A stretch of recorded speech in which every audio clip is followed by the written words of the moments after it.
Hi guys, Jamie McIntyre here. For those who don't know me, I'm founder of multiple companies, 21st Century Education, which is just partner in 21st Century U, and author of about a dozen books. What I didn't learn in school but wish I had, you may have read some of you years ago, but the point I just wanted to share quickly, I've been renowned for picking trends, particularly investment trends. So I just was driving past a service station actually, and it triggered me to share with you, many of you who are looking for trends to tap into in the future, because trends are where you can obviously, if you build a business or create a business in I guess it's like catching a wave. Like you want to be in front of a wave coming, and then you only have to paddle a bit, and then you catch that wave. You get a lot of momentum. Where if you're going against the wave or going against the tide, you're going to be working bloody hard and still not often achieve anything. Makes sense? So as an entrepreneur, the ability to be able to pick a trend is very critical. I told many of my followers several years ago, one of the big trends to tap into was female empowerment, and how big has that trend been? I have many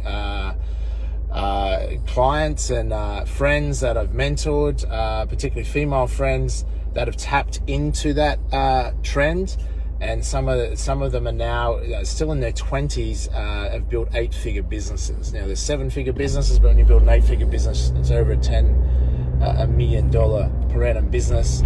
Others, making 6-7 figures. So it's predominantly because they took notice of that and tapped into that huge trend. So here's another type of trend that I've noticed that will start to happen, and I think the coronavirus maybe it helped expedite this. And I'll share a story I shared with one of my friends, or a couple of my friends. They have a business together where they cut hair, and they built a successful business. They have several stores in the Gold Coast. And I said, you know what I would be doing, because they're right next door to a restaurant where many of us used to go for a drink. I said I would apply for a liquor license. So when your barbershop might finish at 6 p.m, but say on a Thursday, Friday, Saturday night and a Sunday, if you had a liquor license, it's a perfect setup for a bar. I mean, a lot of guys go there to a barber to get a haircut. Their existing customers would also happily frequent after work on weekends particularly, and have a beer there. So they could actually set up an additional business, but without having to pay any additional rent, because they're already paying the rent for their barber store. Makes sense? So they could actually make more out of their second business. They could set up, having a liquor license where they could have a small bar operate, and they could use existing staff, etc. So where I see this as a trend is that, because a lot of businesses won't be able to survive on the rents they're paying, because especially with the coronavirus or whatever's happened, downturns are becoming more difficult. Look at retail in Australia, for example. I walked into Myers last week, and I felt lonely, and I'm not someone that gets lonely. What I mean by felt lonely, I was the only goddamn person in the entire store other than the staff. I mean, it was actually surreal. Myers and David Jones, if you own shares in those, I'd be getting out, if you haven't already.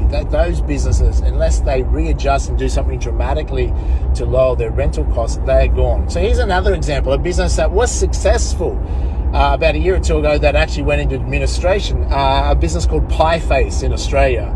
Pie Face, obviously they make pies, and they've got a good following. I like their product.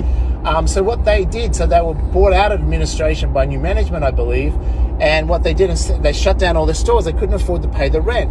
But what they did is a joint venture deal with a lot of service stations. So now you can go to a brand of service station, I can't remember which brand it is, and Pie Face work with them. It might be Caltex or something like that. So what it does, it drives more traffic for the service station, because people, followers of Pie Face, go, I can also get food there, and also it works for them. So they would pay very little rent, if any, and just pay a commission. Does it make sense? So they changed their entire distribution network and eliminated the major costs. So now they are continuing being a successful business by thinking outside the box. So what I want for many of you entrepreneurs, if you have an existing business, can you do like my friends that have a barber store in the Gold Coast, or several of them, and get maybe a liquor license and double your revenue without any extra overhead? Make sense? Or could you do what Pie Face did, come out of administration, change their distribution network, got rid of their retail costs, retail rents, and are now successful. there'll be many other examples of this. So that's one trend I want to look at. How can you lower your costs or increase your income by creating a different business using your existing overhead? I've done a lot with my existing core staff and built multiple businesses using the existing core overhead structure of a head office, existing staff, but you can add another business to that. And if you're not continually creating new businesses or pivoting or innovating, you're going to be, you won't be in business long term. Like there's many businesses, and I see this with some young guys I've mentored that helped them build $10, $20 million type businesses per annum, that when they're making money, put it aside, like don't always assume you're going to be making money. Businesses go through a cycle. When you're making big money, that's coming close to a cycle where you won't be making bigger money because usually your overheads ratchet up, etc. And then there's a downturn and you're a high overheads. That's a perfect recipe for going broke, and that happens a lot. So you have to be continually reinventing. Amazon, as an example, took 25 years to really hit on a profitable product. They were losing or putting all their money back into growing and testing different products. They started off as an online bookseller, remember? And it was Amazon web services where 25 years later where they're making their big bucks, which now, they had to create hundreds and hundreds of different businesses to get one that makes the big bucks. And that come by doing what I'm talking about with my friends at the barber store. Amazon already had all this infrastructure to put up for their servers, and they realized, hang on, they got all this infrastructure and the cost to fund their own web server infrastructure. Why couldn't they sell those cloud services to other companies? Makes sense? So Amazon did this, and a side business, which wasn't their core business, ends up now being their big money driver, which helps fund a lot of new businesses. Make sense? Talk to you soon. Have a great day.